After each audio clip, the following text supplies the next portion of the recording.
ഇന്ന് നമ്മുടെ Christmas craft സീരീസിൻ്റെ 4th എപ്പിസോഡാണ്. ഇന്നലെ വീഡിയോ ഇടാൻ പറ്റിയിട്ടുണ്ടായിരുന്നില്ല, കുറച്ച് പേഴ്സണൽ റീസൺസ് കാരണമായിരുന്നു കേട്ടോ വീഡിയോ ഇടാൻ പറ്റാഞ്ഞത്. അപ്പോൾ ഇന്ന് നമ്മൾ ഉണ്ടാക്കാൻ പോകുന്നത് ഒരു ക്രിസ്മസ് തീമിലുള്ള ഒരു കീ ചെയിനാണ് കേട്ടോ. ഒരു ക്രിസ്മസ് ട്രീ ഷേപ്പിലുള്ള ഒരു കീ ചെയിനാണ്. അതിന് വേണ്ടിയിട്ട് നമ്മൾ ഫ്ലവറൊക്കെ ഉണ്ടാക്കാൻ യൂസ് ചെയ്യുന്ന ഒരു മെറ്റലിൻ്റെ കമ്പി ഉണ്ടല്ലോ, അത് യൂസ് ചെയ്തിട്ട് നമ്മളൊരു സ്പൈറൽ രീതിയിൽ അതിനെ ഒന്ന് ഷേപ്പ് ചെയ്ത് വെച്ചിട്ടുണ്ട്. എന്നിട്ട് നമ്മുടെ കയ്യിലുള്ള നമ്മുടെ pipe cleaner, green colour pipe cleaner വെച്ചിട്ട് അതിൻ്റെ എൻഡ് വരെ ഒന്ന് നമ്മൾ ചുറ്റിയെടുക്കുന്നുണ്ട് കേട്ടോ. അപ്പോൾ ഇത് പെട്ടെന്ന് തന്നെ ഉണ്ടാക്കിയെടുക്കാൻ പറ്റിയ ഒരു സിമ്പിളായിട്ടുള്ളൊരു കീ ചെയിനാണ്. നമുക്ക് അതിൻ്റെ ഷേപ്പ് ഇതുപോലെ തന്നെ വേണമെന്ന് തരാം കേട്ടോ.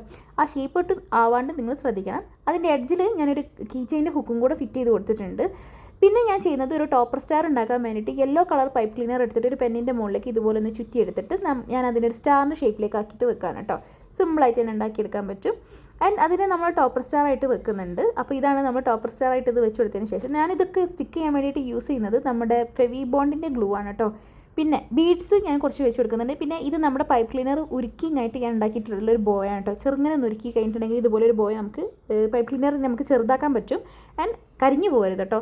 അങ്ങനെ ഉണ്ടാക്കിയിട്ടുള്ള ഒരു ബോയാണ്. അപ്പോൾ ഇതാണ് നമ്മുടെ ഫൈനൽ റിസൾട്ട്. ആൻഡ് ഈ ഒരു ബാഗിൻ്റെ മുകളിലേക്ക് ഇത് വെച്ച് കൊടുത്ത് കഴിഞ്ഞപ്പോൾ കാണാൻ നല്ല രസമുണ്ടായിരുന്നു കേട്ടോ. അപ്പോൾ എനിക്ക് ഇഷ്ടപ്പെട്ടു. നിങ്ങൾക്ക് ഇഷ്ടപ്പെട്ട വീഡിയോ ലൈക്ക് നമ്മുടെ ചാനൽ ആദ്യമായിട്ട് കാണുന്നുണ്ടെങ്കിൽ സബ്സ്ക്രൈബ് ചെയ്യാൻ ഇതിനെ പറ്റിയുള്ള അഭിപ്രായങ്ങൾ കമൻറ്റ് ചെയ്യാനും മറക്കണ്ട.